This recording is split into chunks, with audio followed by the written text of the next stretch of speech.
ఓం నమో వెంకటేశాయ. General గా నేను జాతకాలు చెప్పేటప్పుడు దేశ కాలమాన పరిస్థితులను అని చెప్తా ఉంటా. ఆ దేశ కాలమాన పరిస్థితులను బట్టి కలియుగంలో జనాలు ఎక్కువగా ఫేస్ చేస్తున్నది, సమస్యల బారిన పడుతున్నది కారణం బలుపు. సో ఇవాళ మన హెడ్ లైన్స్ వచ్చి బలుపు, ఈగో. కొద్దిగా పెద్ద వీడియో పెడతాను, దయచేసి అందరూ చివరి వరకు చూడండి. సో దీన్ని బలుపు అంటే ఈగో. సో మనం గ్రహాలను తీసుకున్నాం. ఫస్ట్ బుధుడు ఏం చేస్తాడంటే బలుపుని ఇస్తాడు. చంద్రుడు ఏం చేస్తాడంటే చులకన భావాన్ని ఇస్తాడు. అంటే ఇతరులు అంటే చులకనగా మాట్లాడము, చులకనగా చూడడం అనేది చంద్రుడు ఇస్తాడు. కుజుడు ఏం చేస్తాడు అంటే కుళ్ళు, కుతంత్రాలు. అంటే ఒక వ్యక్తి బాగుపడుతుంటే చూసి ఓర్వలేనితనము, అలాగే కుతంత్రాలు అంటే వాళ్ళని ఎట్లా కిందికి దించాలా, కాళ్ళు పట్టుకుని లాగాలా అని చెప్పి ప్రయత్నం చేసేటువంటి కుతంత్రాలు.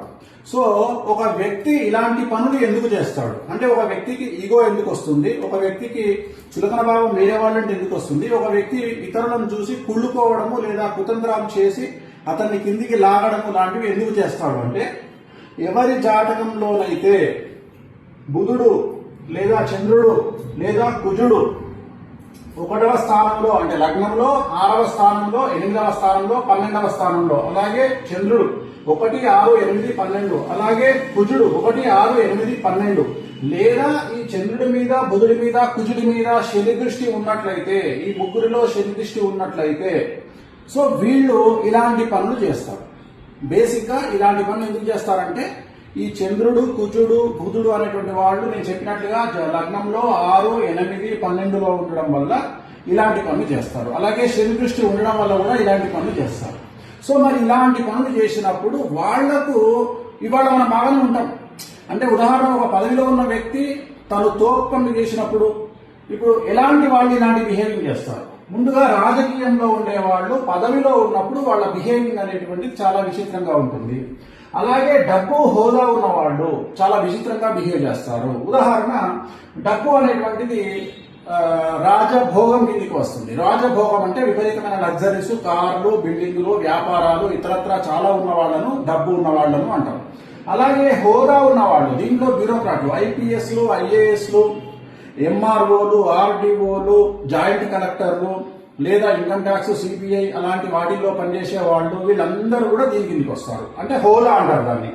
సో వీళ్ళు అలాగే సక్సెస్ ఉన్నటువంటి సెలబ్రిటీలు, అంటే సక్సెస్ ఉన్నటువంటి సెలబ్రిటీలు, సక్సెస్ ఉన్నా లేకపోయినా సెలబ్రిటీయే, కానీ సక్సెస్ ఉన్నప్పుడు విర్రవీగేటువంటి సెలబ్రిటీలు. అలాగే ఇప్పుడు ప్రజెంట్ తీసుకుంటే ఇన్స్టాగ్రామ్ లో, ఫేస్బుక్ లో, యూట్యూబ్ లో మమ్మల్ని జనాలు గుర్తిస్తున్నారు, మాతో సెల్ఫీ దిగుతున్నారు అని బిహేవ్ చేసేటువంటి సెలబ్రిటీలు. అలాగే పనిచేసే ప్రదేశము లేదా యజమాని లేదా సంస్థల వల్ల, అంటే ఒక ప్రదేశంలో పనిచేస్తున్నప్పుడు లేదా ఒక మినిస్టర్ దగ్గర పనిచేస్తున్నప్పుడు లేదా ఒక తోపు సెలబ్రిటీ దగ్గర పనిచేస్తున్నప్పుడు లేదా ఒక పెద్ద సంస్థలో, గుర్తింపు పొందే సంస్థలో పనిచేస్తున్నప్పుడు ఆ ఉద్యోగం చేయడం వల్ల వాళ్ళు ప్రదర్శించేటువంటిది ఇప్పుడు నేను పైన ప్రదర్శించే బలుపు గాని, చులకన భావం గాని, కుళ్ళు, కుతంత్రాలు గాని అంటే ఎవరిని చూసుకొని అంటే వాళ్ళ యజమానిని చూసుకొని. సో దానివల్ల అలాగే ఇప్పుడు ఈ బిహేవింగ్ చేస్తారు, బాగానే ఉంది. కానీ బిహేవింగ్ తర్వాత ఏం జరుగుతుంది దాని గురించి మనం మాట్లాడుకుందాం. సో ఫస్ట్ రాజకీయ నాయకులంగా తీసుకున్నట్లయితే పదవి కోల్పోవడం. ఎప్పుడైతే పదవి కోల్పోయినాడో ఇమ్మీడియట్ గా శత్రువుల విజృంభణ. అంటే వీళ్ళ పదవి పోతే రాజకీయంగా ఏం జరుగుతుంది, వీళ్ళ శత్రువులు అభివృద్ధిలోకి వస్తారు. అంటే వీళ్ళ శత్రువులు పదవిలోకి వస్తారు. అప్పుడు ఏం చేస్తాడు, ఈయన మీద దాడి చేయడం స్టార్ట్ చేస్తాడు. అలాగే డబ్బు, హోదా. ఇప్పుడు ఉదాహరణ ఒక మంచి అడ్మినిస్ట్రేషన్ లో ఉన్నటువంటి ఒక ఐపీఎస్, ఐఏఎస్ ఎవరో ఒకళ్ళు తాను ఉన్నప్పుడు నిర్వహించేటువంటి పనులు, ఆ యొక్క ఈ గ్రహాల ప్రభావం చేత తను బిహేవింగ్ చేసిన దానికి తను వేరే గవర్నమెంట్ వచ్చినప్పుడు, తన శత్రువులు అధికారంలోకి వచ్చినప్పుడు వీళ్లను జైలుకు పంపించాలి అనే ప్రయత్నం జరుగుతుంది. ఇది రాజకీయ నాయకులకు ఉంటుంది, బ్యూరోక్రాట్స్ కు ఉంటుంది. ప్రజెంట్ మనం ట్రెండ్ చూస్తా ఉన్నాం. ఇప్పుడు భారతదేశంలో ఈ ట్రెండ్ చాలా ఎక్కువగా ఉంది. సో ఎవరైతే రాజకీయ నాయకులు ఉంటారో లేదా మంచి పదవిలో ఉండేటువంటి రాజయోగంలో ఉంటారో, అంటే ఐఏఎస్ కానీ, ఐపీఎస్ కానీ, ఇతరత్ర సెక్రటరీస్ కానీ, ఓఎస్డీ కానీ, ప్రిన్సిపల్ సెక్రటరీ కానీ, వాళ్ళందరూ వేరే వాళ్ళు రూలింగ్ లోకి వచ్చినప్పుడు జైలుకు పోయేటువంటి అవకాశాలు ఉంటాయి. సో నెక్స్ట్ హోదా. హోదా అంటే మనం ఆ పొజిషన్ అనుకున్నాం. అలాగే డబ్బు, బాగా డబ్బుండి బాగా మంచి విపరీతమైన ప్రాపర్టీస్ కొనుక్కొని లేదా విపరీతంగా డబ్బు సంపాదించి విపరీతమైనటువంటి లాభాల్లో వ్యాపారాలు చేసి డబ్బులు సంపాదించి ఆ డబ్బు వల్ల ఈ 3 గ్రహాల వల్ల బలుగును ప్రదర్శించే వాళ్ళు ఉంటారు. వాళ్ళ జాతకంలో సడన్ గా వాళ్ళు సంపాదించిన ప్రాపర్టీస్ కోల్పోవడము, లేదా ఇన్కమ్ ట్యాక్స్ రైట్స్ జరిగి, లేదా సిబిఐ రైడ్లు జరిగి, లేదా ఈడీ రైడ్లు జరిగి ప్రాపర్టీస్ సీజ్ అవ్వడము, బ్యాంకులు సీజ్ అవ్వడము, అకౌంట్లు సీజ్ అవ్వడము, అలాగే సడన్ గా ఫ్యామిలీ అంతా వెళ్తుంటే యాక్సిడెంట్ లో చనిపోవడము, లేదా సడన్ గా ఫ్యామిలీలో ఆర్థిక పరమైనటువంటి కొట్లాటలు జరిగి తోబుట్టువులు, బంధువులు ఇలాంటి వాళ్ళు కేసులు వేసి న్యాయపరమైనటువంటి వ్యవహారాలు ఎదుర్కోవడము, అలాగే మంచిగా నడిచేటువంటి వ్యాపారం సడన్ గా, అంటే ఉదాహరణ సంవత్సరానికి 100 కోట్ల టర్న్ ఓవర్ అయ్యేటువంటి వ్యాపారం సడన్ గా డబల్ డిజిట్ కు పడిపోవడం, అంటే బిలో 100 కోట్లకు పడిపోవడము, ఇలాంటి సమస్యలన్నీ ఎదురవుతాయి. నెక్స్ట్ తీసుకుంటే మనకు సక్సెస్.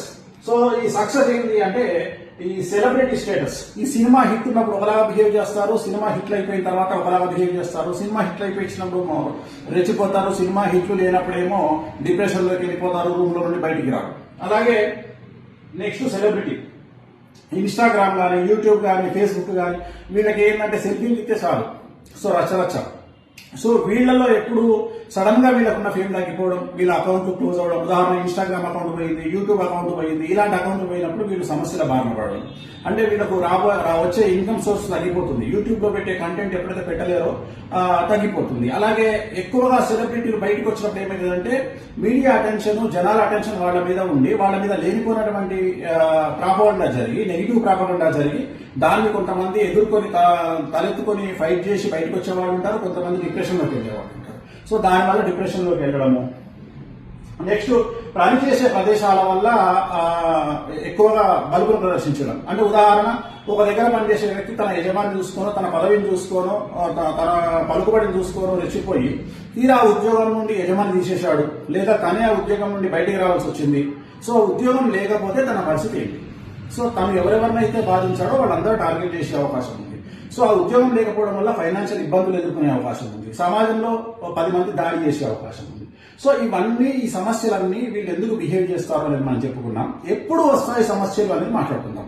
సో మన జాతకం బాగున్నప్పుడు మనం బిహేవ్ చేస్తాం. ఉదాహరణ గురు మహర్దశ, శుక్ర మహర్దశ, రవి మహర్దశ, చంద్ర మహర్దశ, సో ఇవన్నిట్లలో యోగించినప్పుడు, కొన్నిసార్లు శని మహాదశ, ఇవన్నీ యోగించినప్పుడు మనము రెచ్చిపోతాం. అంటే ఉదాహరణ మనకు నెలకు 5 లక్షలు వస్తుంది కదా అని చెప్పేసి మనం ఏం చేస్తాము, 5 లక్షలకు సంబంధించిన ఇన్స్టాల్మెంట్లు అన్ని పెట్టుకుంటాం, కమిట్మెంట్లు. సడన్ గా మన ఉద్యోగం పోయింది.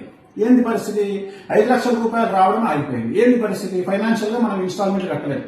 మనం తీసుకున్నటువంటి వాటికి, ఉదాహరణ కారు, ఇల్లు, ఇతరత్ర అవన్నీ స్టక్ అయిపోతాయి. అలాగే మన దగ్గర 10 కోట్లు ఉంటే మనం 20 కోట్ల వ్యాపారం చేయడానికి ప్రయత్నం చేస్తాం. సో ఇవన్నీ, అలాగే మన దగ్గర 2 కోట్లు ఉంటే ఏదో ఇంట్రెస్ట్ వస్తుంది కదా అని ఎవరికో అప్పిస్తాం, సో వాడు ముంచేస్తాడు. సో ఇవన్నీ ఎప్పుడు వస్తాయి అంటే ఏది నాటి శని నడిచినప్పుడు, అష్టమ శని నడిచినప్పుడు, అర్ధాష్టమ శని నడిచినప్పుడు, వ్యయ గురువు ఉన్నప్పుడు, అలాగే రాహు దశ, కేతు దశ నడిచినప్పుడు, అలాగే కుజ దశ నడిచినప్పుడు. అంటే ఈ దశా చిత్రాలు ఎప్పుడైతే మీ జాతకంలో వస్తాయో, ఉదాహరణ ఏది నాటి శని ఇప్పుడు ప్రస్తుతము కుంభం, మీనం, మేషరాశికి నడుస్తోంది. అష్టమ శని సింహరాశికి నడుస్తోంది. అర్ధాష్టమ శని మనకి ఎవరికి నడుస్తుంది? అర్ధాష్టమ శని ధనుస్సు, మకరం, వృచ్చికం, ధనుస్సు, మకరం, కుంభం. అంటే ఇప్పుడు ప్రజెంట్ ధనుస్సు రాశికి నడుస్తుంది. సో ధనుస్సు రాశి. అలాగే వ్యయ గురువు, అంటే ప్రజెంట్ ఇప్పుడు ఎవరికి? కర్కాటక రాశికి ఉన్నాడు. రేపు వచ్చే నెల అక్టోబర్ 17వ తేదీ సింహరాశిలోకి వెళ్తున్నాడు. సింహరాశికి వ్యయ గురువు అవుతున్నాడు. సో రాహు దశ ఎవరికి నడుస్తుంది, కేతు దశ ఎవరికి నడుస్తుంది, కుజ దశ ఎవరికి నడుస్తుంది. సో ఈ దశా చిత్రాలు వచ్చినప్పుడు వీళ్ళు కొంతమంది పదవిని కోల్పోవడం, కొంతమంది ప్రాణగండాలు ఎదుర్కోవడం, అంటే ఆరోగ్యపరమైన ఇబ్బందులు ఎదుర్కోవడం, కొంతమంది న్యాయపరమైన చిక్కులు ఎదుర్కొని జైలుకు పోవడం, కొంతమంది income tax, GST, sales tax, commercial tax, లేదా ఈడీ, సిబిఐ లాంటి కేసులు ఎదుర్కోవడం, లేదా కొంతమంది మంచి పొజిషన్ లో ఉన్నటువంటి, అంటే ఉదాహరణకు పోలీసులు తీసుకుంటే లా అండ్ ఆర్డర్ లో ఉన్న పోలీసు లూప్లైన్లోకి వెళ్ళడం, లైక్ ట్రాఫిక్, లేకపోతే ఇంకెక్కడో పని లేనటువంటి ప్రదేశానికి, అంటే పరపతి లేనటువంటి ప్రదేశానికి ట్రాన్స్ఫర్ అవ్వడము. అలాగే ఐఏఎస్లు, బ్యూరోక్రాట్లు, పెద్ద లెవెల్లో ఉండే ఐఏఎస్లు, ప్రిన్సిపల్ సెక్రటరీస్ నామమాత్రమైనటువంటి పోస్టులకు వెళ్లడము.